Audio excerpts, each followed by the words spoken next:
মিল্লাতুন ওয়াহিদা, তাম পৃথিবীর সব কাফেররা মুসলমানদেরকে এ জমিন থেকে নিশ্চিহ্ন করার জন্য তারা এক কথা বলেন, ঠিক কিনা?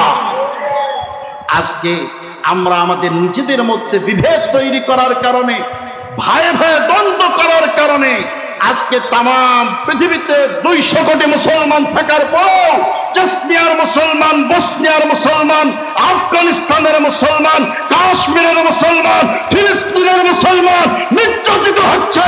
মুসলমানরা মাথা উঁচু করে দাঁড়াতে পারছে না, কথা বলেন ঠিক কিনা? অথচ আল্লাহ রাব্বুল আলামিন বলতেছে, শোনো, এই হেদায়েত যারা পাবে তাদের গুণাবলী হবে 2টা। জোরে বলেন, কয়টা? কোরআনুল কারীমের মধ্যে আল্লাহ পাক বলতেছেন, আল্লাযীনা আমানু ওয়া তাতমাইন্নু কুলুবুহুম বিযিকরিল্লাহ, আলা বিযিকরিল্লাহি তাতমাইন্নুল কুলুব। আল্লাহু আকবার। আল্লাহ পাক বলতেছেন, নবীজি, এই হেদায়েত যারা প্রকৃত অর্থে পেয়ে যাবে তাদের গুণাবলী হলো 2টা। 1 নাম্বার, আল্লাযীনা আমানু, তারা ঈমান আনয়ন করবে। জোরে বলেন সুবহানাল্লাহ। তার মানে হেদায়েত যারা পাবে তারা ঈমান কবুল করবে। সুবহানাল্লাহ। আলেমরা এখন পথ দেখাবে কোরআন দিয়ে, হাদিস দিয়ে, কিন্তু বড় দুঃখজনক বিষয় হলো রাসূল মানুষকে যখন হেদায়েতের পথে কোরআন দিয়ে দেখিয়েছে, প্রত্যেকটা মানুষ যেমন এই পথে আসতে পারে নাই, আলেমরাও এখন হেদায়েতের পথ দেখাবে। কোরআন দিয়ে দেখানোর পরেও অনেক মানুষ রাজনীতির গন্ধ খুঁজে পায়। কথা বলে ঠিক না বে ঠিক? কোরআন দিয়ে কথা বলার পরেও কিছু কপাল পরা মুসলমান আছে, তারা বলে হুজুরে শুধু রাজনীতি করে গেল। আছে না নাই? আমার এ কোরআন কি শুধু নামাজের কথাই কোরআনে আছে? আসতে বলবেন না। এ কোরআনের মধ্যে কি শুধু জিকিরের কথা আছে? এ কোরআনের মধ্যে কি রাষ্ট্র পরিচালনার কথা নাই? মুহাম্মদুর রাসূলুল্লাহ কি রাষ্ট্র পরিচালনা করেন নাই? তিনি কি দিয়ে কোরআন দিয়ে রাষ্ট্র চালিয়েছেন? সে কোরআন যদি এখনো থাকে, মুসলমানের রাষ্ট্র ব্যবস্থা সে কোরআন দিয়ে চলবে। এটাই তো সত্য, করে বলেন ঠিক কিনা? কোরআন আমাদের সংবিধান, ওরাও সবাই তার বিজয় নিশান। কোরআন আমাদের সংবিধান, ওরাও সবাই তার বিজয় নিশান। নেতায় আমাদের রাসূলুল্লাহ, লা ইলাহা, জোরে লা ইলাহা ইল্লাল্লাহ, লা ইলাহা, লা ইলাহা ইল্লাল্লাহ, মুহাম্মাদুর রাসূলুল্লাহ সাল্লাল্লাহু আলাইহি ওয়াসাল্লাম। আলহামদুলিল্লাহ, যুক্তিতলা কেন্দ্রীয় জামে মসজিদ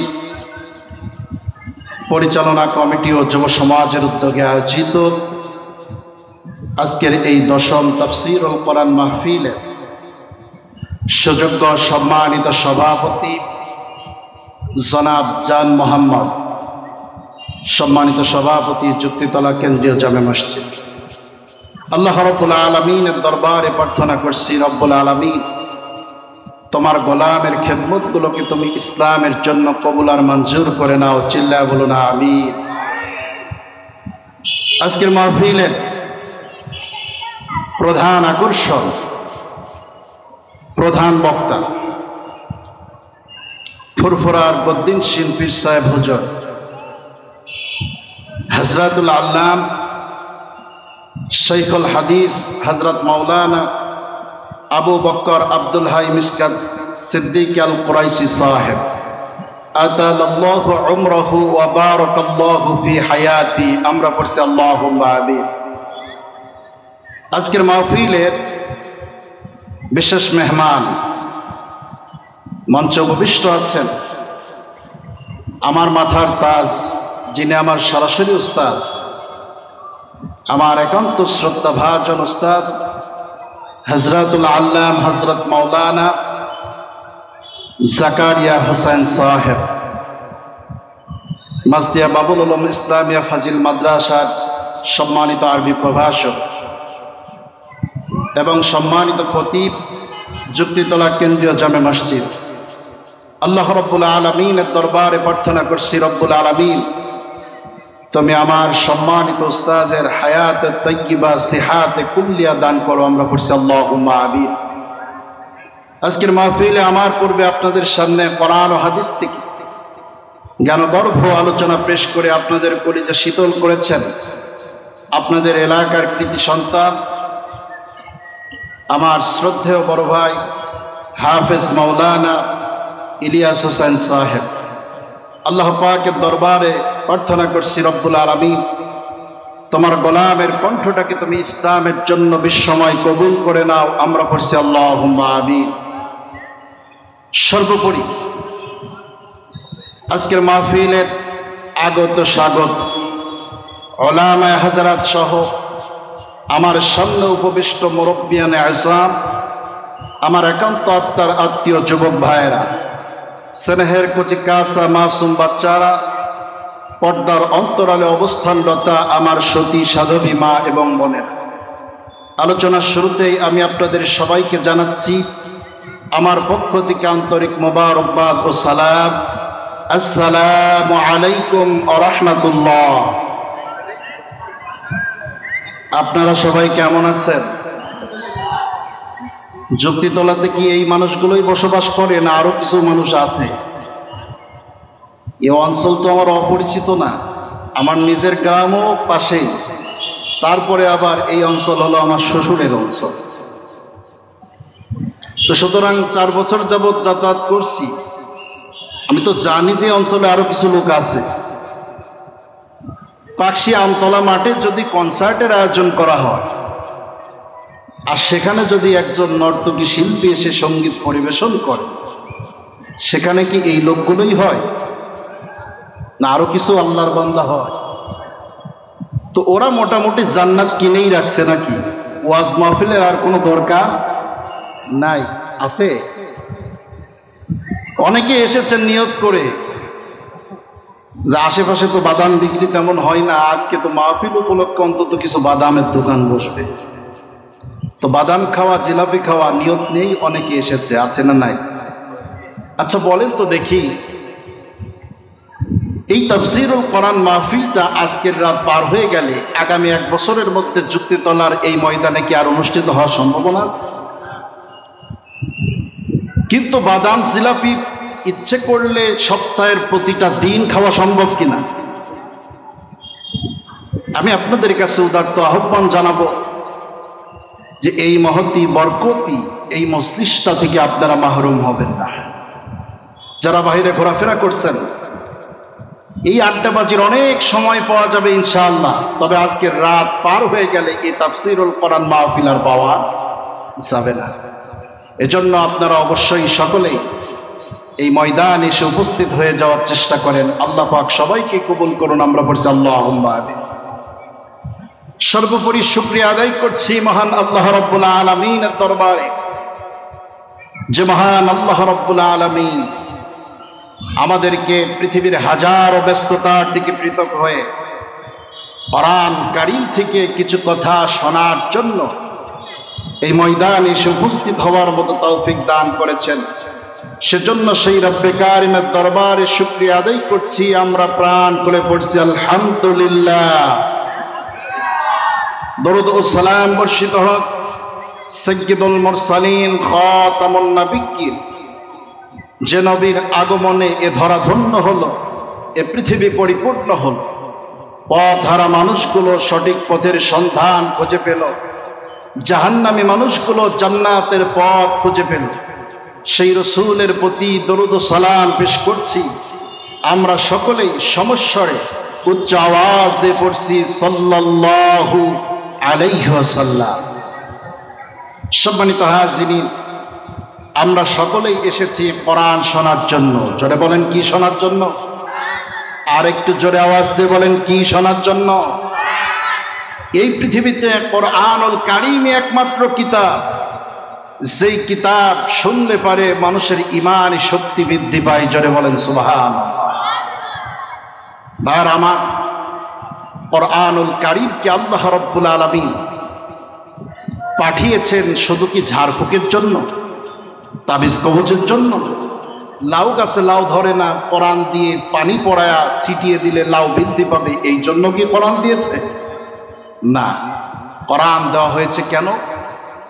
মানুষ ও মানবতার কল্যাণের জন্য, মানুষের ব্যক্তি জীবন থেকে শুরু করে নিয়ে আন্তর্জাতিক জীবন পর্যন্ত সব কিছু পরিচালনার জন্য যা দিক নির্দেশনা দরকার তার সবটাই কোরআনের মধ্যে আল্লাহ পাক দিয়ে দিয়েছেন। সুবহানাল্লাহ। সেই কোরআন আমাদের সামনে, যেহেতু নাম তাফসীরুল কোরআন মাহফিল, সুতরাং কোরআন থেকেই কিছু কথা হওয়া দরকার। কোরআনুল কারীম কোন মানুষ যদি শুধু দিল দিয়ে শ্রবণ করে, আল্লাহ পাক বলতেছেন ওই ব্যক্তির ঈমান ও বৃদ্ধি হয়ে যাবে। সুবহানাল্লাহ। আল্লাহ রাব্বুল আলামিন বলেন, وَإِذَا تُلِيَتْ عَلَيْهِمْ آيَاتُهُ زَادَتْهُمْ إِيمَانًا وَعَلَى رَبِّهِمْ يَتَوَكَّلُونَ।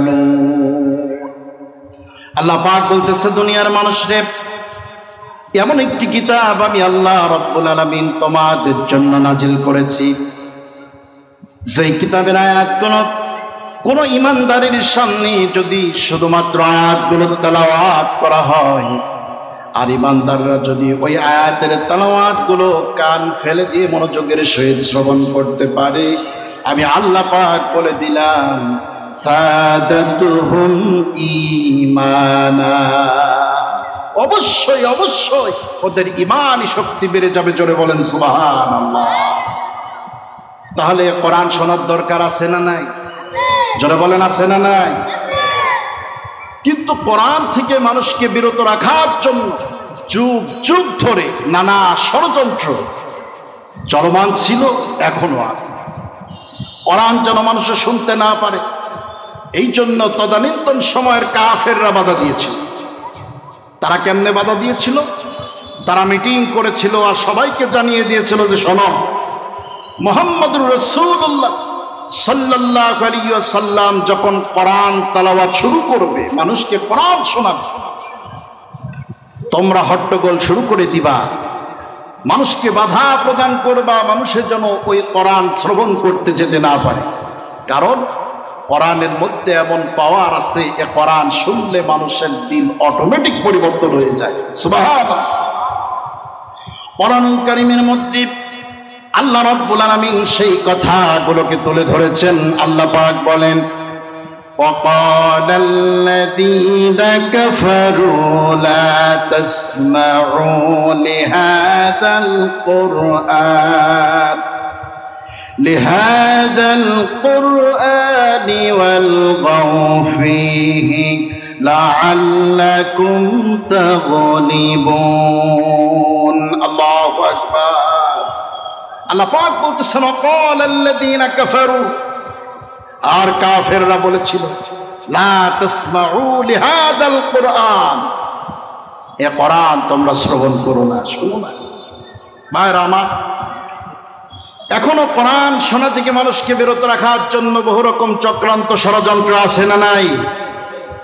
যাত্রা প্যান্ডেল কিন্তু বন্ধ হয় না, কিন্তু কোরআনের তাফসীর মাহফিলে 144 জারি করে বন্ধ করে দেওয়া হয়, এমন নজির এদেশেও ঘটেছে না ঘটে নাই? জোরে বলেন, ঘটেছে কি ঘটে নাই? বলেন তো, কারা বন্ধ করেছিল? কোন হিন্দু, কোন বৌদ্ধ, কোন খ্রিস্টান? বরং আপনার আমার মতো মুসলমান নামধারী এক প্রকার মুনাফিকের বাচ্চারা এ কোরআনের মাহফিলকে বন্ধ করে দিয়েছিল। কথা বলেন ঠিক কিনা? ভাইরা আমার, কোরআন শুনলে মানুষের দিল পরিবর্তন হয়।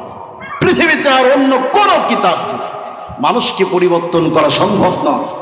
মানুষ ও মানবতার কল্যাণ যদি সাধন করতে হয়, এ কোরআনের বিকল্প আর কিচ্ছু নাই। কথা বলেন ঠিক কিনা? সে কোরআন থেকে কিছু কথা আমরা শুনবো, একটু ধৈর্য ধরে শ্রবণ করা যাবে ইনশাআল্লাহ? যাবে ইনশাআল্লাহ? শেষ পর্যন্ত সবাই থাকবেন তো ইনশাআল্লাহ? কারা কারা থাকবেন না তো হাত তুলে দেখা। বাহ, যুক্তি তলার মানুষ মোটামুটি খুব এলাক, তবেই পিছনের দিকে 2-4 জন হাত তুলে ফেলছে। একটু টেস্ট করে দেখলাম মনোযোগ সবার আছে কিনা। আছে তো? আসেন, আমি আপনাদের সামনে মহাগ্রন্থ আল কোরআনুল কারীমে সূরাতুর রাদে 2টি আয়াতে কারিমা তেলাওয়াত করেছি।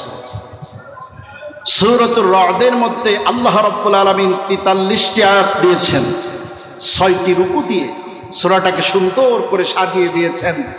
এই সূরাটি অবতীর্ণ হয়েছে রাসূল আকরাম সাল্লাল্লাহু আলাইহি ওয়াসাল্লামের হিজরতের পরে, এজন্য এই সূরাটি হলো মাদানী সূরা। আর আমি আপনাদের সামনে যে আয়াতে কারিমা তেলাওয়াত করেছি, এই আয়াত দ্বয়ের ক্রমিক নাম্বার হলো 27 এবং 28 নাম্বার আয়াতে কারিমা। আল্লাহ রাব্বুল আলামিন যদি তৌফিক দেন, এখান থেকে এই সংক্ষিপ্ত আকারে কিছু কথা বলার চেষ্টা করব ইনশাআল্লাহ। ভাইয়ের আমার, প্রথম কথা হলো, আমরা সকলেই তো হেদায়েতের পথে চলতে চাই। কথা বলেন না কেন? সকলেই চাই কিনা? হেদায়েতের পথ সকলেই তো চায়। এখন এই হেদায়েতটা কি জিনিস, এ হেদায়েত কারা পাবে, এ বিষয়গুলো নিয়ে আজকে কথা বলার চেষ্টা করব ইনশাআল্লাহ। আল্লাহ রাব্বুল আলামিন এই আয়াতে কারিমাটা শুরু করলেন এভাবে।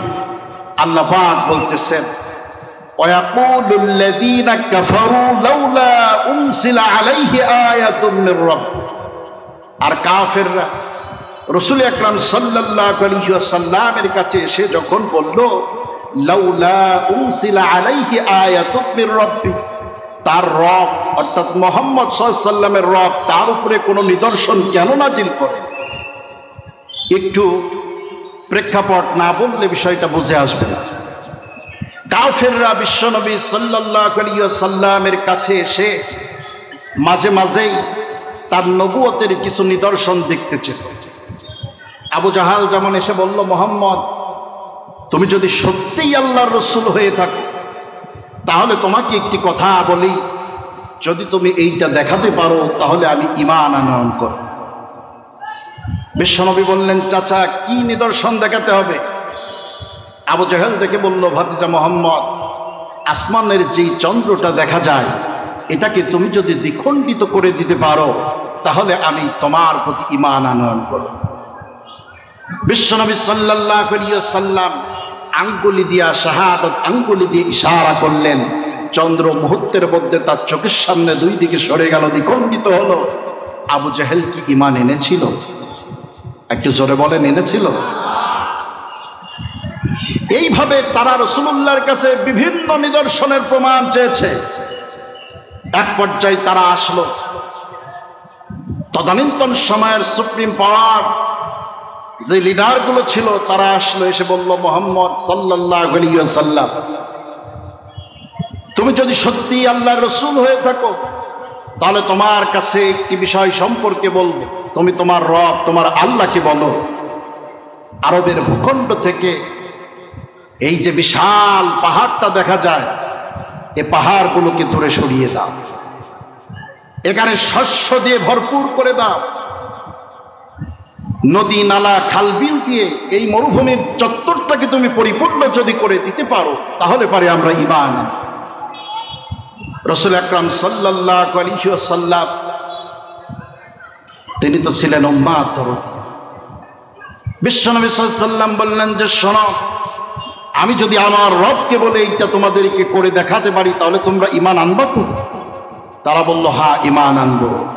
বিশ্বনবী সাল্লাল্লাহু আলাইহি ওয়াসাল্লাম যখন আল্লাহর কাছে এই প্রার্থনা করলেন, আল্লাহ পাক 2টো কন্ডিশন দিলেন যে, রাসূল, একটি কন্ডিশন হলো যে এই কাজ করার পরে, এই নিদর্শন দেখার পরে তারা যদি ঈমান আনা না করে তাহলে পশ্চিম কালেও আর তাদের জন্য কোনো তওবার রাস্তা খোলা থাকবে না।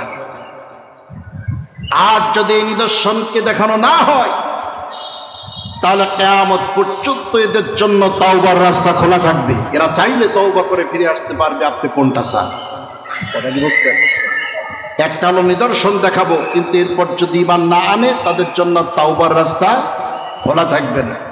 আরেকটি হলো নিদর্শন দেখানো হবে না, কিন্তু তাওবার রাস্তা খোলা রাখা হবে কিয়ামত পর্যন্ত। কোনটা চান? রাসূলুল্লাহ দ্বিতীয়টাকে অ্যাকসেপ্ট করলেন। এখন মক্কা বড় বড় পাহাড়গুলো দূরে চলে যায় না, মরুর প্রান্তর শস্য শ্যামলে ভরে ওঠে না। কাফেররা বলা বলি শুরু করলো, মুহাম্মদ সাল্লাল্লাহু আলাইহি ওয়াসাল্লাম যদি সত্যি আল্লাহর রাসূল হবে, তাহলে তার রব তার উপরে কোনো নিদর্শন কেন অবতীর্ণ করছে না? কথা কি বুঝতে পারছেন? আজ আল্লাহ রাব্বুল আলামিন এইভাবে বক্তব্য শুরু করলেন। এরপরে আল্লাহ রাব্বুল আলামিন বলতেছেন, নবী আমার, কাফেররা যাই বলুক না কেন, আপনি তাদেরকে শোনায় দিন। আল্লাহ পাক বলেন, قل إن الله يضل من يشاء ويهدي إليه من أناب। আল্লাহ পাক বলতেছেন, নবীজি, কাফেররা বিভিন্ন রকম আপনার কাছে এসে কথাবার্তা বলতেছে, শর্ত সাপেক্ষ দিতেছে, তারা শর্ত দিয়ে ঈমান আনয়ন করতে চায়। কিন্তু রাসূল আপনি তাদেরকে শোনায় দিন, কুল ইন্নাল্লাহা ইউদিল্লু মান ইয়াশা, আল্লাহ রাব্বুল আলামিন যাকে ইচ্ছা তাকে গোমরাহি করে দেন। ওয়া ইয়াহদি ইলাইহি মান আনাম, আর আল্লাহ রাব্বুল আলামিন কেবলমাত্র ওই মানুষদেরকে হেদায়েতের পথ দেখান যেই মানুষগুলো একাগ্র চিত্তে কেবলমাত্র আল্লাহর হেদায়েত প্রাপ্ত পথ পাওয়ার জন্য ব্যাকুলতা কাজ করে যাদের মধ্যে। সুবহানাল্লাহি বিহামদি। শর্ত দিয়া যারা ঈমান আনতে চায়, এরা চাইলেই ঈমানদার হতে পারবেন না, এরা চাইলেই হেদায়েতের পথ খুঁজে পাবে না, বরং হেদায়েতের পথ খুঁজে পাবে তারা শর্তহীন ভাবে আল্লাহর পথে চলতে চাইবে যারা। জোরে বলেন সুবহানাল্লাহ। ভাইয়ের আমার, আবু জাহেল এতগুলো শর্ত দিয়েছিল, কিন্তু হেদায়েত কি জুটেছিল নসিবে? ঈমান কি কবুল করেছিল? আচ্ছা, হযরতে বেলাল রাদিয়াল্লাহু তাআলা আনহু আফ্রিকান মানুষ, হাবশী গোলাম, কোন রকম শর্ত সাপেক্ষ ছাড়াই হেদায়েতের পথ খুঁজে পেয়েছিল, ঈমান কবুল করেছিল। সুবহানাল্লাহ। তাহলে হেদায়েত সকলেই পাবে না, কথা বলেন ঠিক কিনা? হেদায়েত তো আমরাও প্রতিনিয়ত চাই, কিন্তু হেদায়েতের পথ কি সকলেই খুঁজে পায়? আপনারা কি কথা বুঝতে পারছেন? আমরাও তো প্রত্যেকেই হেদায়েতের পথে চলতে চাই, কিন্তু হেদায়েতের পথ কি সকলেই খুঁজে পায়? আমরা হেদায়েতের পথ কেমনে চাই? প্রতিদিন 5 ওয়াক্ত নামাজে প্রত্যেক রাকাত সালাতের মধ্যে আমরা পড়ি, আমরা প্রতিদিন পড়ি। প্রতিদিন 5 ওয়াক্ত নামাজে প্রত্যেক রাকাতের মধ্যেই আমরা পড়লাম, ইহদিনাস সিরাতাল মুস্তাকিম সিরাতাল লাযীনা আন'আমতা আলাইহিম গায়রিল মাগদুবি আলাইহিম ওয়ালাদ-দাল্লিন।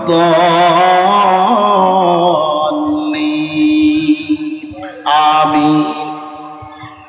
প্রতিদিন 5 ওয়াক্ত নামাজের মধ্যে আমরা বারবার আল্লাহ রাব্বুল আলামিনকে বললাম, হে আমাদের রব, ইহদিনাস সিরাতাল মুস্তাকিম, আমাদেরকে সরল সঠিক পথ প্রদর্শন করুন, সরল সঠিক পথে আমাদেরকে পরিচালিত করুন।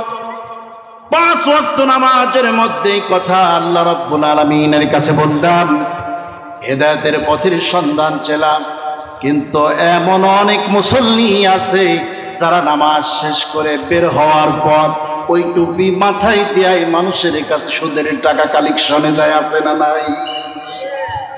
5 ওয়াক্ত নামাজে হেদায়েতের জন্য প্রার্থনা করলাম, রব আমাদেরকে হেদায়েতের পথ দেখাও, হেদায়েতের পথে চালাও।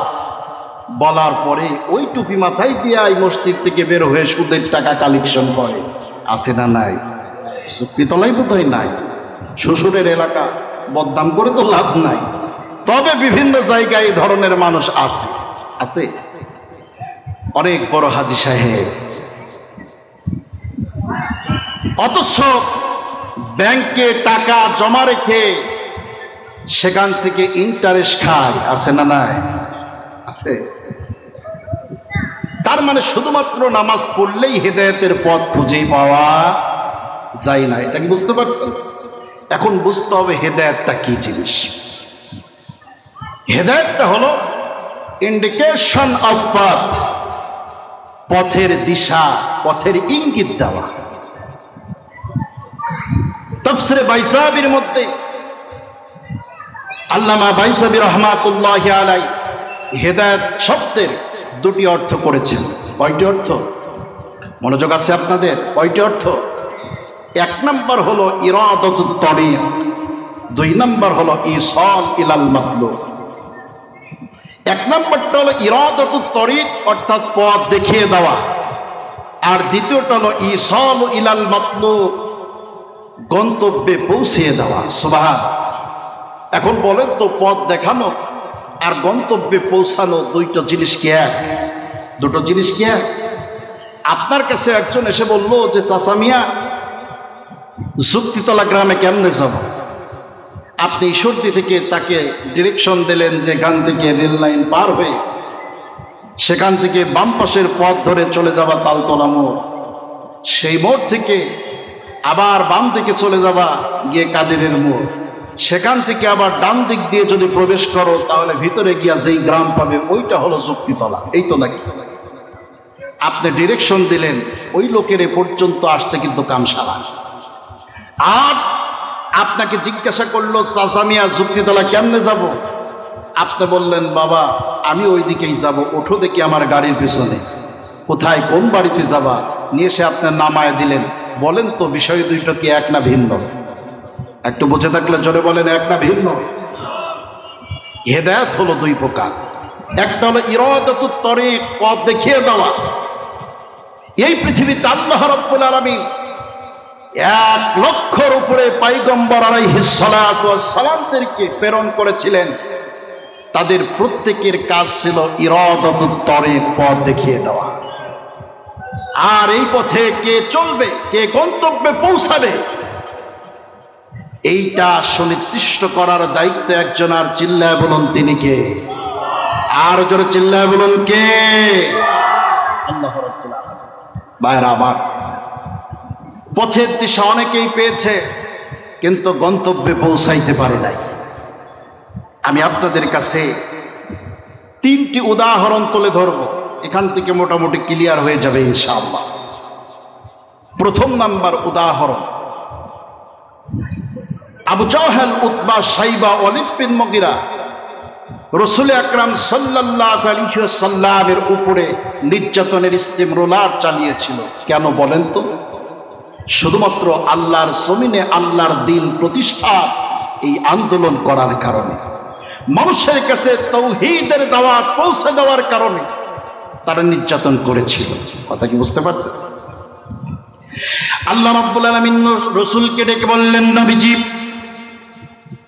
সেই আবু জাহেল, উতবা, সাইবা, ওয়ালিদ বিন মুগীরা তোমার উপরে নির্যাতনের ইস্তেমরোলার চালিয়েছে শুধুমাত্র তাওহীদের দাওয়াত দেওয়ার কারণে, একত্ববাদী আল্লাহর দিকে মানুষকে ডাকার কারণে তোমার উপরে যেই জুলুম তারা করেছে। ও আমার রাসূল, চলে যাও সেই আবু জাহেলের কাছে, গিয়ে তার জিজ্ঞাসা করো, ওয়ালা ইন সাআলতাহুম মান খালাকাস সামাওয়াতি ওয়াল আরদ ওয়া সাখখারাশ শামসা ওয়াল কামারা লা ইয়াকুলুন্না আল্লাহ। আল্লাহ পাক বললেন, নবীজি চলে যাও ওই আবু জাহেল, উতবা, সাইবা, ওয়ালিদ বিন মুগীরার কাছে, আর তাদের কাছে গিয়ে জিজ্ঞাসা করো যে আল্লাহর তাওহীদের দাওয়াত দেওয়ার কারণে তোমরা আমার উপরে জুলুম করেছো, তোমরা বলো তো দেখি, মান ফিস সামাওয়াতি ওয়াল আরদ, এই আসমান আর জমিনে যা কিছু আছে তা কার? ওয়া সাখখারাশ শামসা ওয়াল কামার, আসমানে যেই চন্দ্র আর সূর্য তোমরা দেখো, বলো তো দেখি এই চন্দ্র আর সূর্য কে সৃষ্টি করেছে, এগুলো কার? আমার প্রিয় মুসলমান ভাইরা, আল্লাহর কোরআন সাক্ষী, সেদিন সমস্ত কাফেররা এ কথাই বলেছিল লায়াকুলুন্না আল্লাহ। সুবহানাল্লাহ। লামে তাকিদ নুনে সকিলা দিয়ে আল্লাহ পাক বলতেছে, রাসূল তারা তুই কোথায় বলেছে অবশ্য অবশ্যই এ সব কিছুর একমাত্র মালিক যিনি, চিল্লায় বলুন তিনি কে? আল্লাহ। এই কথা কারা বলেছে? আবু জেহেল, উতবা, শাইবা, ওয়ালিদ বিন মুগীরা। এখন আপনারা বলেন তো, আবু জেহেল কি ইমানদার হয়েছিল? সে তো আল্লাহকে স্বীকার করছে যেগুলো সব আল্লাহ। সে কি আসলেই প্রকৃতি ইমানদার হয়েছিল? 2 নম্বর উদাহরণ, বদর যুদ্ধের কয়েকদিন পূর্বে মদিনা থেকে ইহুদিদের সবচেয়ে বড় পণ্ডিতদের মধ্যে একজন পণ্ডিত কাব বিন আশরাফ মক্কাতে আসলেন। আবু জাহাল, উতবা, শাইবা, ওয়ালিদ বিন মুগীরা আরবের সমস্ত বড় বড় কাফের লিডারদেরকে একত্রিত করে কাবার চত্বরে একটি মিটিং করল। সেই মিটিংয়ে পরামর্শ হলো এই বিষয়ে যে বদর যুদ্ধে মদিনার ইহুদিরা মক্কার কাফেরদেরকে সহায়তা করবে, আর এই কুরাইশরা মুহাম্মদ এবং তার দলবলের বিরুদ্ধে এমন কঠিন লড়াই সংগ্রাম করবে যাতে করে এ জমিন থেকে তাদেরকে উৎখাত করে দেওয়া যায়। পরামর্শ সভা গৃহীত হয়ে গেল। ওয়ালিদ বিন মুগীরা, উতবা, শাইবা এরা সবাই বিদায় হয়ে গেল। শুধু থাকলো 2 জন, একজন হলো আবু জেহেল, আরেকজন কাব বিন আশরাফ। একজন কুরাইশদের নেতা, আরেকজন ইহুদিদের নেতা। চোরে চোরে মাসতুতো ভাই, আর কাফেরে কাফেরে আপন ভাই। কথা বলে ঠিক কিনা? আল কুফরু মিল্লাতুন ওয়াহিদা। তাম পৃথিবীর সব কাফেররা মুসলমানদেরকে এ জমিন থেকে নিশ্চিহ্ন করার জন্য তারা এক। কথা বলেন ঠিক কিনা? বিভেদ হলো আমাদের মুসলমানদের মধ্যে।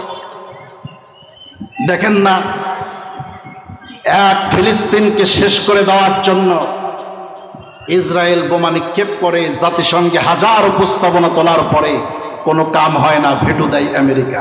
কথা বলেন না কেন? ভারত থেকে, আসাম থেকে মুসলমানদেরকে বিতাড়িত করে বাংলার জমিনে ডাইভার্ট করার যেই চক্রান্ত চলছে, এ ব্যাপারে আন্তর্জাতিক সংস্থার কোনো মাথা ব্যথা নাই। মায়ানমারে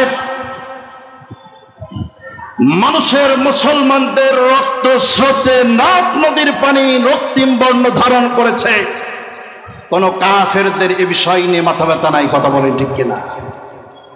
তাম পৃথিবীর যেখানেই আপনি লক্ষ্য করবেন, মুসলমান শেষ করার জন্য, মুসলমানকে নিধন করার জন্য তাম পৃথিবীর সমস্ত কুফফার শক্তি এক। কপাল পোড়া মুসলমান জাতি, এরা ঘরের মধ্যেই ভাই ভাই দ্বন্দ্ব পাকায়। কথা বলেন না কেন? আছে না নাই? অমুকে জামাত ইসলাম করে, খবরদার ওর আসরে যেন যেও না। অমুকে তাবলিগ জামাত করে, খবরদার ওর আশপাশে যেন যেও না। চরমনাই পীরের দরবারে যেও না, কারণ তুমি ফুরফুরার মুড়ি। ফুরফুরার দরবারে তুমি যেও না, তুমি চরমনায়ের মুড়ি। ভাইয়েরা বলেন তো, কাজ তো একটাই, ইসলাম। কথা বলেন না কেন? আর যা কিছু আছে সব হলে গাছের শাখা, উপশাখা, ডালপালা। আজকে আমরা আমাদের নিজেদের মধ্যে বিভেদ তৈরি করার কারণে, ভাই ভাই দ্বন্দ্ব করার কারণে আজকে তাম পৃথিবীতে 200 কোটি মুসলমান থাকার পর চেচনিয়ার মুসলমান, বসনিয়ার মুসলমান, আফগানিস্তানের মুসলমান, কাশ্মীরের মুসলমান, ফিলিস্তিনের মুসলমান নির্যাতিত হচ্ছে। মুসলমানরা মাথা উঁচু করে দাঁড়াতে পারছে না। কথা বলেন ঠিক কিনা? অথচ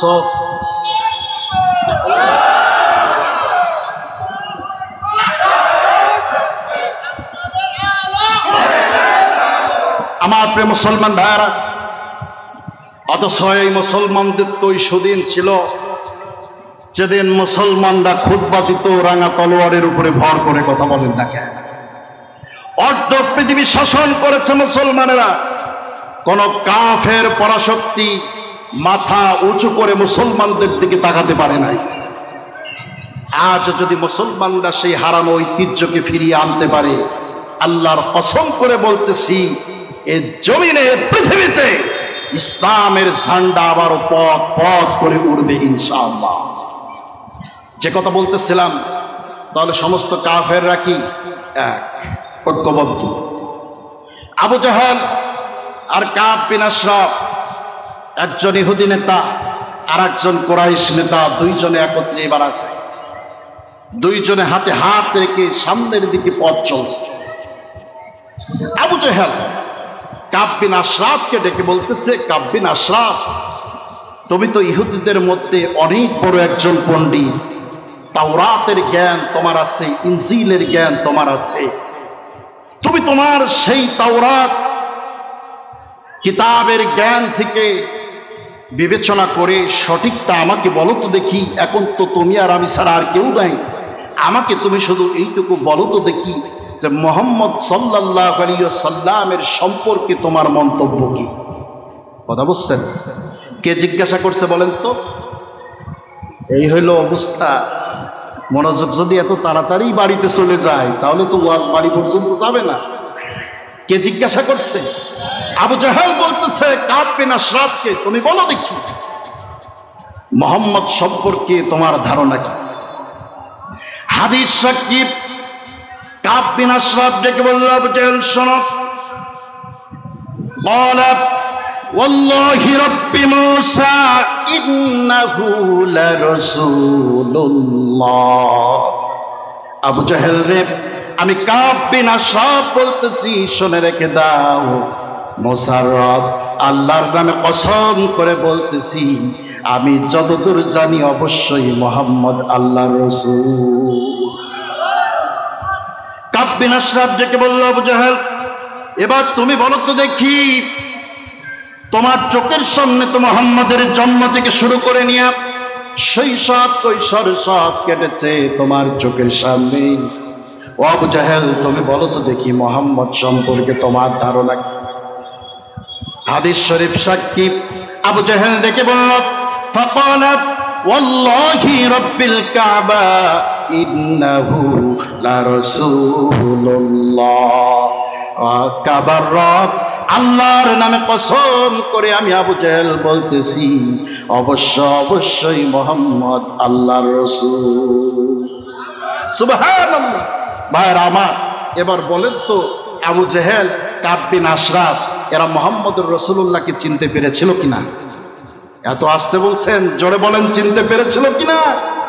চিনতে পেরেছিল। ইরাদাতুত তরিক, পথ তারা খুঁজে পেয়েছিল, পথের দিশা পেয়েছিল, কিন্তু ইসাল ইলাল মাতলুব, গন্তব্যে পৌঁছানোটা তাদের নসিবে জুটে নাই। কথা বলে ঠিক না বেঠিক? ভাইরা আমার, 3 নাম্বার উদাহরণ, রাসূল আকরাম সাল্লাল্লাহু আলাইহি ওয়াসাল্লামের 2 জন চাচা ইসলাম কবুল করেছিলেন। তার একজন হলো হযরত আমির হামজা রাদিয়াল্লাহু তাআলা, আর আরেকজন হলো হযরত আব্বাস রাদিয়াল্লাহু তাআলা। রাসূলুল্লাহর আরেকজন চাচা সবচেয়ে বেশি রাসূলুল্লাহকে মহব্বত করেছিল, ভালোবেসেছিল, কিন্তু ঈমান কবুল করতে পারে নাই। তার নাম কি জানেন আপনারা? আবু তালেব। নাম কি? আবু তালেব। রাসূলুল্লাহকে এত বেশি ভালোবেসেছিল, একদিন বাড়ি ফিরে আসলেন, শিকারে গিয়েছিলেন, বাড়িতে আসলেন, প্রতিমধ্যে শুনতে পেলেন মুহাম্মদ সাল্লাল্লাহু আলাইহি ওয়াসাল্লামের উপরে আবু জাহেল আঘাত করেছে। বাড়িতে গেলেন, দেখলেন রাসূলুল্লাহ মন খারাপ করে বসে আছেন। আবু তালেব বিশ্বনবীকে বুকের মধ্যে জড়িয়ে নিলেন আর ডেকে বললেন, ভাতিজা মুহাম্মদ, চিন্তা করো না, কান্না করো না, এই জমিনে তোমার বাবা নাই, তোমার মা নাই, তো কি হয়েছে রে মুহাম্মদ? তোমার চাচা আবু তালেব তো এখনো মারা যায় নাই। আমি তোমার চাচা আবু তালেব যতদিন পর্যন্ত জীবিত আছি, তোমার চিন্তার কোনো কারণ নাই। আমি তোমাকে নিশ্চয়তা দিচ্ছি, আমার জীবদ্দশায় তোমাকে আঘাত করা তো দূরের কথা, আজকের পর থেকে কেউ একজন তোমাকে ফুলের টোকা দেওয়ার সুযোগ পাবে না। এত মহব্বত করেছে রাসূলুল্লাহকে। কাফেররা আবু তালেবের কাছে চলে গেল, গিয়ে বলল, আবু তালেব, তোমার কাছে এসেছি তোমার ভাতিজা মুহাম্মদের সঙ্গে একটি সন্ধি করার জন্য। মনোযোগ আছে আপনাদের? কথা শুনছেন? তোমার ভাতিজার সঙ্গে একটি সন্ধি করতে চায়। তুমি তোমার ভাতিজাকে বলো, সে যে ধর্মের দাওয়াত দিচ্ছে এই দাওয়াতটা বন্ধ করে দিতে বলো, অথবা আমাদের সাথে একটা চুক্তিবদ্ধ হতে বলো যে আমরা 6 মাস তার ধর্ম পালন করে দিব, আর বাকি 6 মাস সে আমাদের ধর্ম পালন করে দিবে। এর বিনিময়ে সে যা চাবে, আরবের অর্ধেক সম্পদের মালিক তাকে বানিয়ে দেব, সবচেয়ে শ্রেষ্ঠ ধনী বানায় দেব, সুন্দরী স্ত্রী চাইলে স্ত্রীর ব্যবস্থা করে দেব, ঐশ্বর্য ক্ষমতা যা দরকার সবকিছু দেব। শর্ত হলো 6 মাস আমাদেরটা সে পালন করবে, আর 6 মাস আমরা তারটা পালন করে দেব। আবু তালেব বলল যে ঠিক আছে, আগামীকাল সকালে তোমরা স্বয়ং মুহাম্মদের সঙ্গে কথা বলে দেখি। রাতের বেলা রাসূলুল্লাহকে ডাকলেন, ডেকে বললেন, ভাতিজা মুহাম্মদ, কুরাইশ নেতারা আমার কাছে এসেছিল, তোমার সঙ্গে চুক্তি করতে চাই এ কথা বলেছে, তোমার মতামত কি বলো?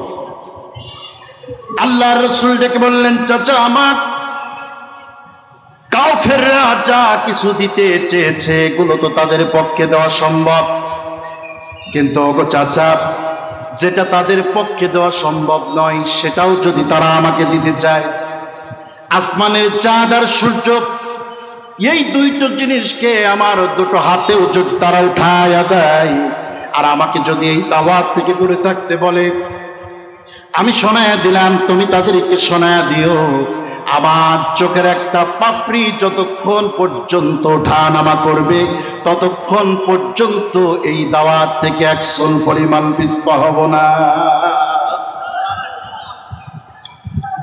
পরের দিন সকালবেলা কুরাইশরা চলে আসলো, ডেকে বলতেছে, আবু তালেব কি প্রস্তাব দিলে, আর ভাতিজা কি গ্রহণ করলো?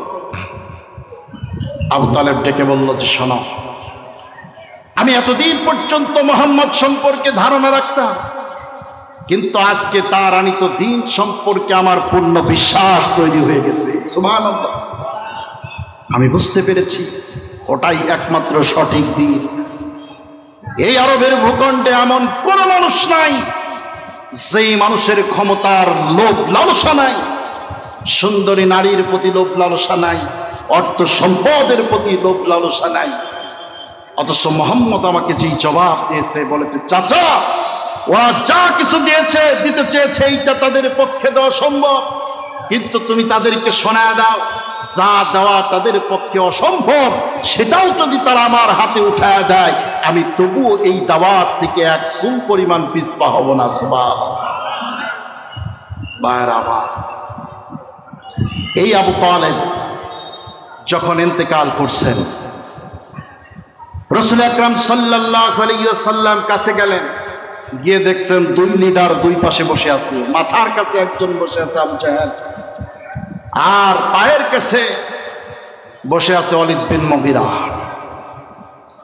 বিশ্বনবী চাচার কাছে গেলেন, মৃত্যু শয্যায় শায়িত আবু তালেব। রাসূলুল্লাহ ডেকে বললেন, ইয়া আম্মি আবু তালেব, কুল লা ইলাহা ইল্লাল্লাহ আহাজ্জু লাকা বিহা ইনদাল্লাহি ইয়াওমাল কিয়ামাহ। ওগো আমার চাচা আবু তালেব, শুধুমাত্র একবারের জন্য তুমি পড়ো লা ইলাহা ইল্লাল্লাহ। একবারের জন্য তুমি যদি শুধুমাত্র এই কালিমার স্বীকৃতি দিতে পারো, আমি তোমার ভাতিজা মুহাম্মদুর রাসূলুল্লাহ সাল্লাল্লাহু আলাইহি ওয়াসাল্লাম বলতেছি, কিয়ামতের দিন মুসিবতের কালে কোটি কোটি মানুষকে যেই দিন আমি সুপারিশ করে আল্লাহর জান্নাতে নিয়ে যাব, ও চাচা ওই কঠিন মুসিবতের কালে শুধুমাত্র তোমার এই একটা স্বীকৃতির কারণে আমি আল্লাহ রাব্বুল আলামিনের সামনে দাঁড়ায়া তোমার জন্য সুপারিশ করে তোমাকে আল্লাহর জান্নাতে নিজে পৌঁছায় দেব। রাসূলুল্লাহ প্রস্তাব দিলেন। আবু জেহেল, উতবা, আবু জেহেল আর ওয়ালিদ বিন মুগীরা বোঝানো শুরু করলো, নেতা সারাটা জীবন ভর বাপ দাদার ধর্মের উপরে জীবন কাটিয়েছ, কুরাইশদের মধ্যে তোমার পজিশন অনেক হাই, তুমি অনেক বড় নেতা, কিন্তু নেতা তুমি যদি জীবনের শেষ মুহূর্তে ভাতিজার আনিত দিনকে কবুল করে নাও, বাপ দাদার ধর্মে বাপ দাদার আদর্শে চুনকালি লাগায় তুমি যদি নতুন ধর্ম কবুল করো, তাহলে আজকের পর থেকে তামাম জিন্দেগি ভর মানুষে তোমার কাপুরুষ বলবে। তুমি কি চুনকালি দিবা নাকি? এই কথা শোনার পরে আবু তালেব দেখে বলল, ভাতিজা মুহাম্মদ, আমি জানি তুমি সত্য রাসূল, তোমার দিন সত্য, কিন্তু ভাতিজারে আমি তোমার ধর্ম কবুল করতে পারলাম না, বরং আমি আমার জীবনের শেষ মুহূর্তে আমার বাপ দাদার রেখে যাওয়া দিনের উপরে আমি দুনিয়া থেকে বিদায় নিলাম। আপনারা বলেন তো, আবু তালেব রাসূলকে চিনতে পেরেছিল কিনা? এত আস্তে পেরেছিল, কিন্তু ঈসাল ইলাল মাতলুব, গন্তব্যে পৌঁছাতে পারে না। বিশ্বনবী সাল্লাল্লাহু আলাইহি ওয়াসাল্লাম কাঁদতেছেন। রাসূল বললেন, চাচা, একবারের জন্য যদি তুমি স্বীকৃতি দিতে পারতে, তাহলে তো আমি তোমার জন্য আল্লাহর সামনে দাঁড়াতে পারতাম, তারপরেও আমি তোমার জন্য ইস্তেগফার করব। আল্লাহ রাব্বুল আলামিন সঙ্গে সঙ্গে ওহী নাজিল করলেন, মা কানা লিন-নাবিয়্যি ওয়াল্লাযীনা আমানু আন ইস্তাগফিরু লিল মুশরিকিন। ওগো আমার নবী, কোন নবী বা রাসূল শুধু নয়, কোন ঈমানদার মুমিন ব্যক্তির জন্য, কোন কাফের, কোন মুশরিকের জন্য ইস্তেগফার করার কোনো সুযোগ নাই। রাসূলুল্লাহ কাঁদতেছেন, আল্লাহ রাব্বুল আলামিন ওহী নাজিল করে শোনালেন, ইন্নাকা লা তাহদি মান আহবাবতা ওয়ালাকিন্নাল্লাহা ইয়াহদি মান ইয়াশা। রাসূল, তুমি যাকে মহব্বত করো, ভালোবাসো, তুমি চাইলে তাকে হেদায়েতের পথে নিয়ে যেতে পারবা না, বরং হেদায়েতের গন্তব্যে পৌঁছাবে ওই ব্যক্তি আমি আল্লাহ রাব্বুল আলামিন যার ক্ষেত্রে চাইবো। সুবহানাল্লাহ, জোরে বলেন সুবহানাল্লাহ। আমার তাহলে ইরাদাতুত তরিক, হেদায়েতের পথ অনেকেই দেখেছিল, কিন্তু ঈসাল ইলাল মাতলুব, গন্তব্যে পৌঁছাতে পারে।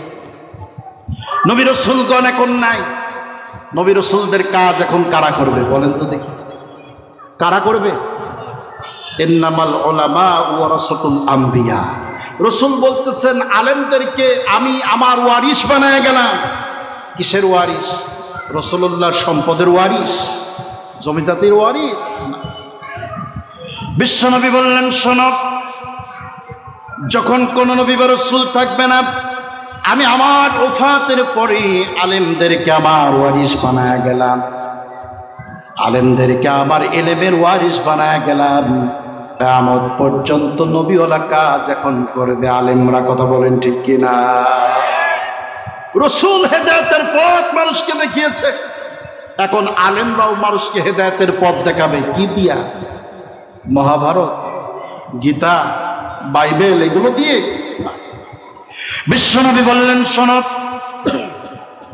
দুইটা জিনিস তোমাদের জন্য রেখে গেলাম, যদি এই দুইটাকে আঁকড়ে ধরতে পারো হেদায়েত থেকে বিচ্ছিন্ন হবে না। সেই দুইটার একটা হলো আল কোরআন, আর একটা হলো আল হাদিস। আলেমরা এখন পথ দেখাবে কোরআন দিয়ে, হাদিস দিয়ে, কিন্তু বড় দুঃখজনক বিষয় হলো রাসূল মানুষকে যখন হেদায়েতের পথে কোরআন দিয়ে দেখিয়েছে, প্রত্যেকটা মানুষ যেমন এই পথে আসতে পারে নাই, আলেমরাও এখন হেদায়েতের পথ দেখাবে। কোরআন দিয়ে দেখানোর পরেও অনেক মানুষ রাজনীতির গন্ধ খুঁজে পায়। কথা বলে ঠিক না বে ঠিক? কোরআন দিয়ে কথা বলার পরেও কিছু কপাল পরা মুসলমান আছে, তারা বলে হুজুরে শুধু রাজনীতি করে গেল। আছে না নাই? আমার এ কোরআন কি শুধু নামাজের কথাই কোরআনে আছে? আসতে বলবেন না।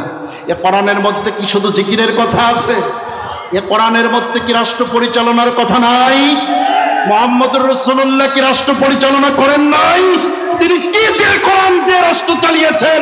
সে কোরআন যদি এখনো থাকে, মুসলমানের রাষ্ট্র ব্যবস্থা সে কোরআন দিয়ে চলবে। এটাই তো সত্য কথা, বলেন ঠিক কিনা? এই কথাগুলো বললেই এখন আপনার ভালো লাগে না। মসজিদের হুজুর নামাজের কথা বললে খুব ভালো, যাকাতের কথা বললে খুব ভালো, কিন্তু হুজুরে যদি বলে যে পার্লামেন্টে 350 পার্লামেন্ট সদস্যের উপস্থিতিতে আল্লাহ রাব্বুল আলামিন যেই মতকে নিষিদ্ধ করে দিয়েছে, সেই মতকে পার্লামেন্টে বৈধতা দিয়ে সেখানে মদের আইন পাশ করা হয়, তাহলে যেগুলো পার্লামেন্টে বসেছিল এগুলো কি আদৌ মুসলমান? কথা বলে না মুসলমান। এখন হুজুর যদি এই কথা বলে যে পার্লামেন্ট চলবে আল্লাহর কোরআন দিয়ে, মুসলমানের পার্লামেন্ট থেকে মদের আইনের লাইসেন্স দেওয়া যেতে পারে না, বরং মুসলমানের পার্লামেন্ট থেকে মদ খোরকে 80 জোড়া লাগানো এই বিধান কার্যকর হবে। কথা বলেন ঠিক কিনা? এই কথা বললেই এক শ্রেণীর মানুষ তখন রাজনীতির গন্ধ পায়। তার মানে কি জানেন? মানে হলো আপনি ইরাদাতুত তরিক হিদায়াতের পথ দেখেছেন, কিন্তু ইসাল ইলাল মাতলুক আপনার নসিবে জুটে নাই, যার কারণে কোরআনের নামাজ রোজার কথাগুলো ভালো লাগে, রাষ্ট্র পরিচালনার কথা কোরআনতে বললে আপনার ভালো লাগে না। কথা বলে ঠিক কিনা? ভাইয়ের আমার, বিবেকটাকে শুদ্ধ করেন, পরিশুদ্ধ করেন, মাইন্ডটাকে পরিষ্কার করেন। হেদায়েতের পথে যদি পৌঁছাতে হয়, গন্তব্যে যদি পৌঁছাতে হয়, হেদায়েতের পথে যদি চলতে হয়, তাহলে কোরআনের কিছু মানবেন আর কিছু মানবেন না, এই সুযোগ রাখা হয় নাই। কথা কি বুঝতে পারছেন? আল্লাহ রাব্বুল আলামিন কোরআনুল কারীমের মধ্যে বলতেছেন, ইয়া আইয়ুহাল্লাযীনা আমানু দুখুলু ফিস সিলমি কাফা ওয়া লা اتبعوا خطوات الشيطان إنه لكم عدو مبين الله أكبر আল্লাহ রাব্বুল আলামিন ডেকে বলতেছেন, ঈমানদারেরা, ঈমান এনেছি এই কথার স্বীকৃতি তোমরা যারা দিয়েছো, তোমাদেরকে বলি শোনো, উদখুলু ফিস সিলমি কাফা, আমার ইসলামের মধ্যে পুরোপুরি প্রবেশ করো। কিছু মানবা কিছু মানবা না তা হবে না। নামাজ কোরআনতে পড়বা, কিন্তু সুদের কারবারের বেলায় কোরআন তোমার স্মরণে থাকবে না তা হবে না। যাকাত কোরআন দিয়ে দিবা, কিন্তু অন্যের দোকান দখল করা, বালুর ঘাট, মাঠ, ব্যবসা বাণিজ্য, হাট বাজার দখল করার সময়, সাদাবাজি আর টেন্ডারবাজি করার সময় কোরআন তোমার স্মরণে থাকবে না, এটা চলবে না। বরং নামাজ যেমন হবে কোরআন দিয়ে, রাষ্ট্র পরিচালনার প্রত্যেকটা সেক্টরও চলবে কোরআন দিয়ে। কথা বলেন ঠিক না বেঠি? এর নাম হলো পুরোপুরি ইসলামে প্রবেশ করা। আমার প্রিয় মুসলমান ভাইরা, তাহলে হেদায়েত যদি পেতে হয়, আপনাকে অবশ্যই কোরআনের প্রত্যেকটা বিধানকে মেনে নিতে হবে, কোনোটাই ছাড়ার সুযোগ নাই। সেটা আপনার পক্ষে যাক অথবা বিপক্ষে যাক, আপনার দলের পক্ষে যাক অথবা বিপক্ষে যাক, সেই দিকে যাক না কেন, আপনাকে মনে রাখতে হবে আল্লাহর কোরআনের মধ্যে কোনো ভুল নাই। ভুল আছে আমার মধ্যে আর আপনার মধ্যে। কথা বলেন ঠিক কিনা? কোরআন দিয়া যদি আপনার আর আমার জীবনের ভুলগুলো ধরা পড়ে যায়, গুমরাহির পথে থাকার কোনো সুযোগ নাই, বরং আপনাকে ওই ভুল থেকে দূরে সরে এসে কোরআনের দেখানো পথকে গ্রহণ করতে হবে। কথা বলেন ঠিক কিনা? এটা হলো হেদায়েত। কথা কি বোঝাতে পারছি ভাইরা আমার? এইবার আসেন, এই হেদায়েত প্রাপ্ত ব্যক্তি কারা? এই যে হেদায়েতের এতক্ষণ পর্যন্ত বর্ণনা আপনাদের সামনে দিলাম, এখন এই হেদায়েত কারা পাবে? হেদায়েত প্রাপ্ত ব্যক্তিদের গুণাবলী কি, এইটা বলে শেষ করবো ইনশাআল্লাহ। মনোযোগ আছে আপনাদের? আছে? আগে জিকির করেন সুবহানাল্লাহ।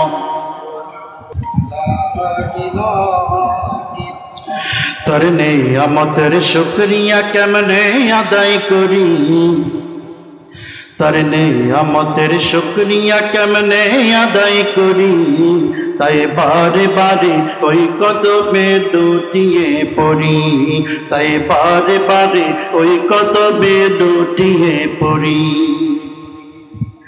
খাদ্যহীনের দাও গো খাবার, দুঃখী জনে সুখ, রাত্রি শেষে আধার কেটে দেখাওয়ালোর মন। খাদ্যহীনের দাও গো খাবার, দুঃখী জনে সুখ, রাত্রি শেষে আধার কেটে দেখাওয়ালোর মন। তোমার দয়ায় যাই বয়ে যাই জীবন তরি, তাই বারে বারে ওই কদমে লুটিয়ে পড়ি, তাই বারে বারে ওই কদমে লুটিয়ে পড়ি।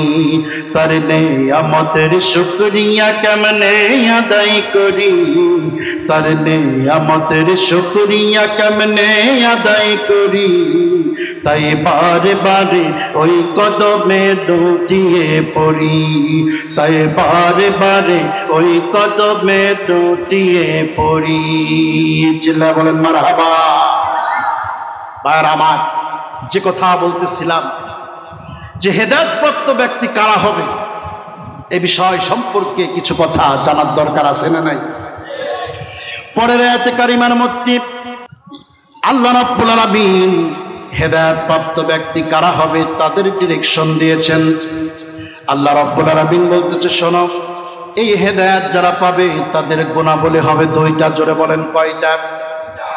কোরআনুল কারীমের মধ্যে আল্লাহ পাক বলতেছেন, আল্লাযীনা আমানু ওয়া তাতমাইন্নু কুলুবুহুম বিযিকরিল্লাহ, আলা বিযিকরিল্লাহি তাতমাইন্নুল কুলুব। আল্লাহু আকবার।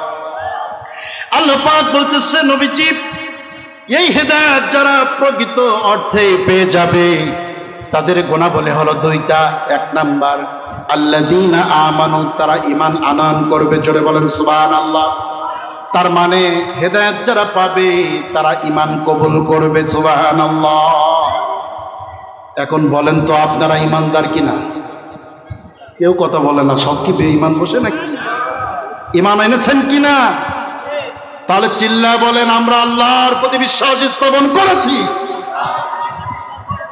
আল্লাহ আমাদেরকে প্রকৃত ঈমানদার হিসেবে কবুল করুন। চিল্লা বলুন আমিন। তাহলে হেদায়েত যারা পাবে তাদের এক নম্বর গুণাবলী হলো তারা ঈমান আনয়ন করবে, ঈমানদার হবে।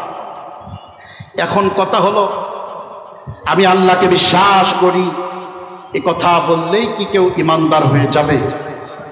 কথা কি বুঝতে পারছেন? আল্লাহকে বিশ্বাস করি, এ কথা বললেই কেউ প্রকৃত ঈমানদার হয়ে যাবে না। এ কথা আমার নয়, এ কথা আল্লাহ। কোরআনুল কারীমের মধ্যে আল্লাহ রাব্বুল আলামিন বিশ্ব নবীকে ডেকে বলতেছেন, নবীজি, ওয়া মিনান নাসি মান ইয়াকুলু আমান্না বিল্লাহি ওয়া বিল ইয়াউমিল আখিরি ওয়া মা হুম বিমুমিনিন। আল্লাহ পাক বলতেছেন, নবীজি, মানুষের মধ্যে এমন কিছু মানুষ আছে যারা আপনার কাছে আসবে আর তারা বলবে, আমান্না বিল্লাহ, আমরা আল্লাহকে বিশ্বাস করি, ওয়া বিল ইয়াউমিল আখির, পরকালকেও বিশ্বাস করি। আল্লাহ পাক বলতেছেন, নবীজি, এই কথা তারা বললে কি হবে? আমি আল্লাহ পাক বললাম, ওয়া মা হুম বিমুমিনিন। ও রাসূল, ওরা কিন্তু প্রকৃত ঈমানদার নয়। কথা কার? আর জোরে বলেন কার? আল্লাহকে বিশ্বাস করি, পরকালকে বিশ্বাস করি, এ কথা বললো, অথচ আল্লাহ বলতেছেন ওরা ঈমানদার নয়। তাহলে এরা কারা? পরের আয়াতের মধ্যে আল্লাহ পাক বলতেছেন, এরা হলো ইউখাদিউনাল্লাহা ওয়াল্লাযীনা আমানু ওয়া মা ইয়াখদাউনা ইল্লা আনফুসাহুম ওয়া মা ইয়াশউরুন।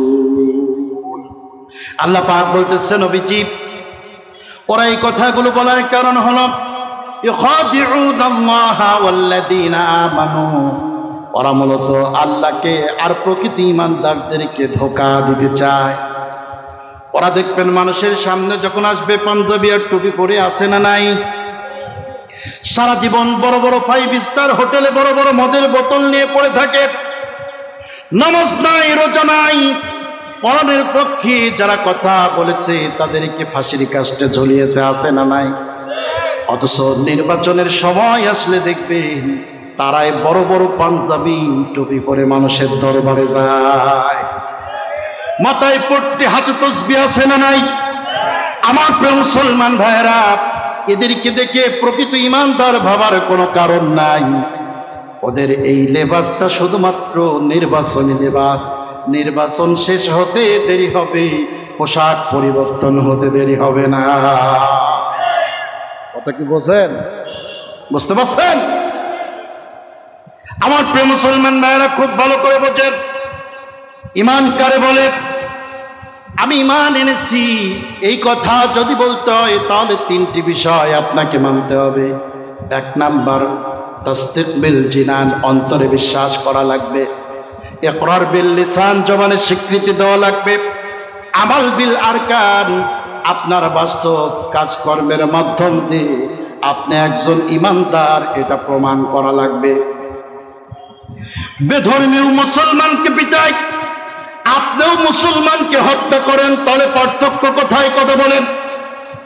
বেধর্মীরা মুসলমানদের সম্পদ জোর জবরদস্তি করে দখল করে নেয়, আপনিও মুসলমানদের দোকানপাটগুলোকে দখল করে নেন, পার্থক্য কোথায়? বেধর্মীরা মুসলমান নারীকে উঠায় নিয়ে গিয়ে ধর্ষণ করে, আপনিও রাতের অন্ধকারে 5 স্টার হোটেলে নারী নির্যাতন করেন, ধর্ষণ করেন, তাহলে আপনার মধ্যে আর বেধর্মীর মধ্যে পার্থক্য কোথায়? ঈমান এনেছি এই কথা বললেই তো কেউ প্রকৃত ঈমানদার হয়ে যাবে না।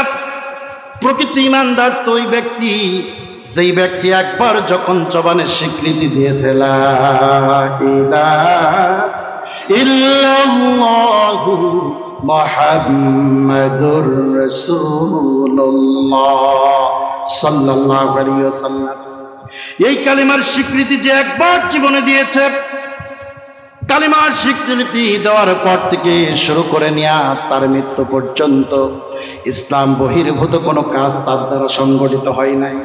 কোরআনের বিরুদ্ধে যাই নাই, হাদিসের বিরুদ্ধে যাই নাই, আল্লাহর রাসূলের দেখানো পথ আর মতের বিরুদ্ধে এক কদম পদচারণা করে নাই, ওই ব্যক্তি হলো ঈমানদার। আমার প্রিয় মুসলমান ভাইরা, এই ঈমানের শর্ত দাবিকে পূরণ করতে গিয়া যদি ব্যক্তির জীবন চলে যায়, সম্পদ যায়, পরিবার যায়, সব কিছু ছাড়বে, কিন্তু ঈমানের দাবি থেকে দূরে যাবে না। কথা বলেন ঠিক কিনা? সাহাবায়ে কেরামের জীবনের দিকে তাকান, ঈমানের দাবি পালন করতে গিয়া কি কঠিন পরীক্ষা তারা জীবনে দিয়েছে। আল্লাহর রাসূলের একজন সাহাবী হযরতে আব্দুর রহমান ইবনে আউফ রাদিয়াল্লাহু তাআলা আনহু, রাসূল আকরাম সাল্লাল্লাহু আলাইহি ওয়াসাল্লাম হিজরত করে মক্কা থেকে মদিনায় চলে গেলেন। রাসূলুল্লাহর হিজরতের প্রায় 1 বছর পরে সাহাবী মক্কা থেকে হিজরত করলেন। রাতের অন্ধকারে সাহাবী হিজরত করেছেন, কাফেররা ধরে ফেলেছে। হযরত আব্দুর রহমান ইবনে আউফ রাদিয়াল্লাহু তাআলা আনহুকে কাফেররা ধরে ফেলল, ডেকে বলছে, আব্দুর রহমান কোথায় যাও? তোমার রাসূল যেখানে গিয়েছে সেখানে যাও নাকি? হযরতে আব্দুর রহমান ডেকে বললেন, হ্যাঁ, আমার রাসূল যেখানে গিয়েছে সেখানেই তো যাওয়ার জন্য রওনা করেছে। কাফেররা ডেকে বলল, আব্দুর রহমান তুমি মদিনায় চলে যাও, আমাদের কোনো আপত্তি নাই, কিন্তু কথা হলো এইটা, মদিনায় যদি তুমি যাও তাহলে তোমার সমস্ত সম্পদগুলো আমাদের দেওয়া লাগবে, তোমার স্থাবর যা কিছু আছে সব কিছু গ্রাস করে নেব। শুধু তাই নয়, তোমার সঙ্গে যা সামান আছে সেইগুলো দিয়ে দেওয়া লাগবে। হযরতে আব্দুর রহমান ইবনে আউফের কাছ থেকে সব কিছুকে ছিনিয়ে নিয়েছে, সব কিছুকে ছিনিয়ে নিল, কিচ্ছু অবশিষ্ট রাখে নাই। পোশাক যেটা পরিধানকৃত ছিল সেটাও খুলে নিয়েছে, এক টুকরা ছিঁড়া কাপড় দিয়া নিজের ইজ্জত আব্রুকে আবৃত করে নিয়ে সাহাবী চললেন। মক্কা থেকে মদিনার এই কঠিন দূরত্ব পথকে অতিক্রম করে সাহাবী যখন মদিনার মধ্যে গিয়ে পৌঁছালেন, মসজিদে নববীতে ফজরের আজান হয়ে গেছে, নামাজের জামাত আরম্ভ হয়ে গেছে। সাহাবী মসজিদে নববীর মধ্যে প্রবেশ করলেন, পিছনের কাতারে এক পার্টনারে দাঁড়িয়েছেন, জীর্ণ শীর্ণ অবস্থা, 3 দিনের ক্ষুধার্ত শরীর, পেটে খাবার নাই, শরীরে পোশাক নাই, কঠিন এক অবস্থা, চুলগুলো উস্কো অবস্থা, দেখলে যেন পাগল পাগল একটা ভাব। বিশ্বনবী নামাজ শুরু করেছেন। ফজরের নামাজ যখন শেষ হল, সালাম ফেরানোর পর রাসূলুল্লাহ সাহাবীদের দিকে যখন ঘুরে বসেছেন, আল্লাহর রাসূলের চোখ চলে গেল মসজিদে নববীর একবারে শেষের কাতারের কর্নারে। বিশ্বনবী তাকায় দেখলেন একজন সাহাবী বসে আছেন, শরীরে পোশাক নাই, চুলগুলো উস্কো ফুস্কো, ক্ষুধার্ত অবস্থা দেখলে মনে হয়। রাসূল ডেকে বললেন, তুমি কি আমার সাহাবী আব্দুর রহমান ইবনে আউফ নও? সাহাবী ডেকে বললেন, ইয়া রাসূলুল্লাহ, ইয়া হাবিবাল্লাহ, আমি আব্দুর রহমান। রাসূল বললেন, তোমার এই অবস্থা কেন? সাহাবী বললেন, ইয়া রাসূলুল্লাহ, ইয়া হাবিবাল্লাহ, ওগো নবীজি, আমি যখন মদিনাতে হিজরতের জন্য রওনা করতেছিলাম, কাফেররা আমাকে ধরে ফেলল। ধরে ফেলার পরে আমার স্থবর যা কিছু ছিল সব কিছু ছিনিয়ে নিয়েছে। ওগো নবীজি, এমনকি আমার সঙ্গে যা খাদ্য খানা ছিল সব কিছু ছিনিয়ে নিয়েছে, শরীরের পোশাক পর্যন্ত খুলে নিয়েছে। এক টুকরা সিরা কাপড় চেয়ে নিয়ে পরিধান করে 3 দিনের পথ অতিক্রম করে ক্ষুধার্ত শরীর নিয়ে আমি আজকে ফজরের ওয়াক্তে মসজিদে নববীতে এসে পৌঁছিয়েছি। বিশ্বনবী বললেন, সাহাবীরা রাস্তা করে দাও, আব্দুর রহমানকে আমার কাছে আসতে দাও। হযরত আব্দুর রহমান মসজিদে নববীর মাঝখান দিয়ে খুঁড়িয়ে যখন চলতেছেন, রাসূলুল্লাহর কাছে যাচ্ছেন। 3 দিনের ক্ষুধার্ত শরীর, পেটে খাবার নাই, ক্ষুধার যন্ত্রণায় কাতর হযরত আব্দুর রহমান ইবনে আউফ রাদিয়াল্লাহু তাআলা হাঁটতে পারছেন না। কোন মতে খুঁড়িয়ে রাসূলুল্লাহর সামনে গিয়ে হাঁটু গেড়ে বসলেন। হযরত আব্দুর রহমান ইবনে আউফ রাদিয়াল্লাহু তাআলা কাঁদতেছেন, চোখ থেকে পানিগুলো টপ টপ করে পড়তেছে। রাসূল আকরাম সাল্লাল্লাহু আলাইহি ওয়াসাল্লাম তার এই দৃশ্য দেখে সহ্য করতে পারলেন না, চোখ দিয়ে পানি ছেড়ে দিলেন। আল্লাহর রাসূলের চোখ থেকে পানিগুলো টপ টপ করে জমিনের মধ্যে পড়তেছে। হযরত আব্দুর রহমান ইবনে আউফ রাদিয়াল্লাহু তাআলা বিশ্ব নবীকে ডেকে বললেন, নবীজি, শুধুমাত্র একটা প্রশ্ন আপনার কাছে রাখতে চাই। ওগো নবীজি, আমি আব্দুর রহমান ইবনে আউফ তো এই মানুষ, জীবনে কোনোদিন কাউকে আঘাত করা তো দূরের কথা, কোন উচ্চ স্বরে কারো সঙ্গে কোনোদিন কথাটাও বলি নাই, কাউকে অকাট্য ভাষায় গালিগালাজ তো দূরের কথা, সামান্যতম কষ্ট দিয়েও তো কোনোদিন কারোর সঙ্গে ব্যবহার করি নাই। ইয়া রাসূলুল্লাহ, ইয়া হাবিবাল্লাহ, ওগো নবীজি, জীবনে কাউকে কষ্ট তো আমি দিই নাই, তাহলে আমার আজকে করুণ অবস্থা কেন হলো আমি জানতে চাই। আল্লাহর রাসূল সাল্লাল্লাহু আলাইহি ওয়াসাল্লাম সাহাবীর এই প্রশ্ন শুনে যখন জবাব দিতে যাবেন, হযরত জিবরিল আমিন রাসূলুল্লাহর কাছে চলে আসলেন। এসে বললেন, নবীজি, আব্দুর রহমান ইবনে আউফের প্রশ্নের জবাব আপনার দিতে হবে না, আল্লাহ রাব্বুল আলামিন নিজেই আব্দুর রহমান ইবনে আউফের প্রশ্নের জবাব দিয়েছেন। আল্লাহ পাক বলেন, ওয়া মা নাকামু মিনহুম ইল্লা আইয়ুমিনু বিল্লাহিল আজিজিল হামিদ। আল্লাহু আকবার। আল্লাহ পাক বলতেছেন, নবীজি, এই যে সাহাবায়ে কেরামের এই কঠিন অবস্থা, আপনার কঠিন অবস্থা, আপনাদের উপরে নির্যাতনের স্টিমরোলার চালিয়ে দেওয়া হয়েছে, ও রাসূলের তো দ্বিতীয় কোনো কারণ নাই, একটাই কারণ। সেই কারণটা হলো তারা প্রত্যেকেই ঈমান এনেছিল শুধুমাত্র মহাপরাক্রমশালী আল্লাহর উপরে। সুবহানাল্লাহ। আমার প্রিয় মুসলমান ভাইরা, ঈমান আনার কারণে, ঈমানের দাবি পূরণ করতে গিয়ে সেই রাসূলের দেহে মশা বাসি পর্যন্ত বসা হারাম ছিল, সেই রাসূলুল্লাহকে রক্তাক্ত করা হয়েছে। কথা বলেন ঠিক কিনা? সাহাবায়ে কেরামকে ভিটা ছাড়তে হয়েছে, মাটি ছাড়তে হয়েছে, পরিবার পরিজন অর্থ সম্পদ সব কিছুর বিসর্জন তারা দিয়েছে, কিন্তু ঈমানের দাবি থেকে কি তারা পিছপা হয়েছিল? এক চুল পরিমাণ কি পিছপা হয়েছে কখনো? আমার প্রিয় মুসলমান ভাইরা, অথচ আমরা ঈমানদার, আমরা ঈমানের দাবিতে নিজেকে বলিয়ান করি, কিন্তু এক মুহূর্তের জন্য গুনাহের কাজ ছাড়তে পারি না। কথা বলেন ঠিক কিনা? আমরা নিজেদেরকে ঈমানদার বলে দাবি করি, অথচ সাদাবাজি, টেন্ডারবাজি, হরহামেশা করতেছি। ঈমানদার বলে দাবি করার পরেও অন্যের সম্পদ আত্মসাৎ করা থেকে শুরু করে এমন কোন অন্যায় নাই যেটা আমাদের দ্বারা সংগঠিত হয় না। কথা বলেন ঠিক কিনা? কিসের ঈমানদার? কিসের ঈমানদার? জবাব দিতে হবে। আমার প্রিয় মুসলমান ভাইরা, তাহলে ঈমানের দাবিতে যদি প্রতিষ্ঠিত থাকতে হয়, সাহাবায়ে কেরামের মতো বহু কুরবানি দিতে হবে। কথা বলেন ঠিক কিনা? আর জোরে চিল্লায় বলেন ঠিক না বেঠিক? ভাইরা আমার, ঈমানের দাবিকে পূরণ করতে গিয়ে, আল্লাহর জমিনে আল্লাহর দ্বীন প্রতিষ্ঠার আন্দোলন করতে গিয়ে যদি জীবনের দরকার হয়, জীবন দিতে প্রস্তুত আছেন? যদি সম্পদের দরকার হয়, সম্পদ দিতে প্রস্তুত আছেন? আমার জীবন যাবে, আমার সম্পদ যাবে, সব কিছুর বিসর্জন দিতে পারি, কিন্তু ঈমানের দাবি থেকে এক চুল পরিমাণ পিছপা হব না।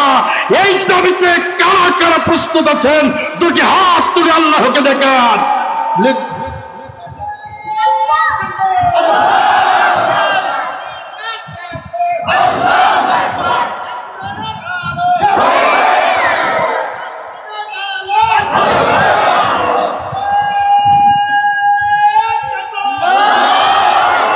আল্লাহ রাব্বুল আলামিন কবুল করুন, চিল্লায় বলুন আমিন।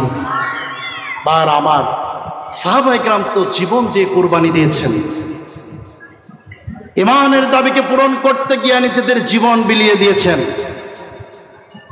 আর আমরা তো সামান্য সম্পদের কুরবানি করতে পারি না। কথা বলেন ঠিক কিনা? রাসূল আকরাম সাল্লাল্লাহু আলাইহি ওয়াসাল্লামের সলিলুল কদর সাহাবী হযরত হানসালা রাদিয়াল্লাহু তাআলা আনহু নতুন বিবাহ করেছেন, ফুলসজ্জার রাত কাটিয়েছেন, ফজরের ওয়াক্ত হলো, সাহাবী উঠেছেন, ফরজ গোসল আদায় করবেন। উহুদের যুদ্ধের ডাক এসে গেল।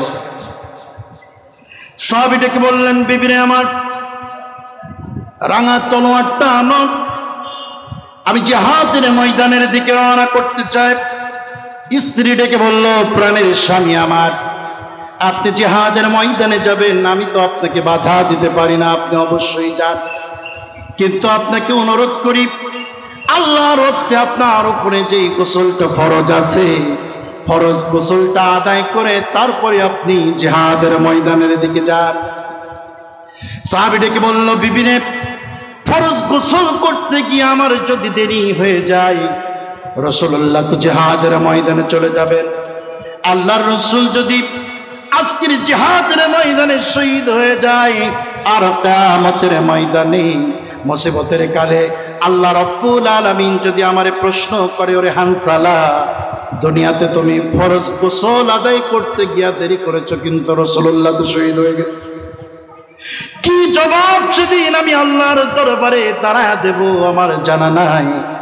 বিবিরে আমার, রাঙা তলোয়ার বের করে দাও, আমি জিহাদের ময়দানের দিকে রওনা করি। সাহাবী জিহাদের ময়দানে চলে গেলেন। অনেকগুলি কাফের সৈন্যকে জাহান্নামের বুকে পাঠিয়ে দিয়ে তিনি নিজেও আঘাতপ্রাপ্ত হলেন, শাহাদাতের পেয়ালা পান করে শহীদ হয়ে গেলেন। যুদ্ধ যখন শেষ হয়ে গেল, বিশ্বনবী জনাবে মুহাম্মদুর রাসূলুল্লাহ সাল্লাল্লাহু আলাইহি ওয়াসাল্লাম সাহাবীদেরকে বললেন, ও সাহাবীরা, আজকের জিহাদের ময়দানে যারা শহীদ হয়েছে, আমার প্রত্যেকটি সাহাবীর লাশকে আমার সামনে নিয়ে আসো। সবার লাশগুলোকে যখন একত্রিত করা হচ্ছিল, একজন মহিলা ছুটে আসলেন, কান্না করতেছেন। নবীজি বললেন, তুমি কে কান্না করছো কেন? মহিলা ডেকে বলল, ইয়া রাসূলুল্লাহ, ইয়া হাবিবাল্লাহ, গতকাল আসরের ওয়াক্তে আপনি আপনার একজন সাহাবী বিবাহ পড়িয়েছিলেন, আপনার মনে আছে নাকি? নবীজি ডেকে বললেন, হ্যাঁ, আমি তো আমার সাহাবী হানসালার বিবাহ পড়িয়েছিলাম। মহিলা ডেকে বললেন, ইয়া রাসূলুল্লাহ, ইয়া হাবিবাল্লাহ, নবীজি, আমি আপনার সেই সাহাবী হানসালার স্ত্রী। রাসূল বললেন, তুমি এখানে কেন এসেছো বলো? মহিলা ডেকে বলল, নবীজি, আজকের জিহাদের ময়দানে আমার স্বামী হানসালা সে নিজেও এসেছে। আমি যতদূর পর্যন্ত শুনেছি, আমার স্বামী হানসালা আজকে শাহাদাত বরণ করেছে। ইয়া রাসূলুল্লাহ, ইয়া হাবিবাল্লাহ, আমি যতদূর পর্যন্ত জানি শহীদদেরকে গোসল দেওয়ানো হয় না, রক্তাক্ত কাপড় সহই তাদেরকে দাফন করে দেওয়া হয়। ওগো নবীজি, সব শহীদদের লাশগুলোকে আপনি রক্তাক্ত কাপড় দিয়া বিনা গোসলে দাফন করেন, আমার কোনো আপত্তি নাই। তবে আপনি মেহেরবানি করে আমার স্বামী হযরতে হানসালাকে গোসল দেওয়া তারপরে দাফন করবেন। কারণ হলো তার উপরে গোসলটা ফরজ হয়ে আছে। আল্লাহ রাসূল সাহাবীদেরকে ডেকে বললেন, সাহাবীরা রে, আমার হানসালার লাশটাকে খুঁজে বের করো, আমার সামনে আনো। সাহাবায়ে কেরাম খুঁজলেন, তন্ন তন্ন করে খুঁজলেন, কোথাও হযরতে হানসালার লাশকে খুঁজে পাওয়া গেল না। সাহাবীরা আশ্চর্য হলেন, রাসূলুল্লাহর কাছে আসলেন। রাসূলুল্লাহকে যখন এই কথা বলা হলো, বিশ্বনবী চিন্তায় পড়ে গেলেন, তাহলে কাফেররা কি আমার হানসালার লাশটাকে নিয়ে চলে গেল কিনা? রাসূলুল্লাহ চিন্তায় পড়েছেন, বিশ্বনবী কাঁদতেছেন। আল্লাহ রাব্বুল আলামিন হযরতে জিবরিলকে পাঠিয়ে দিলেন।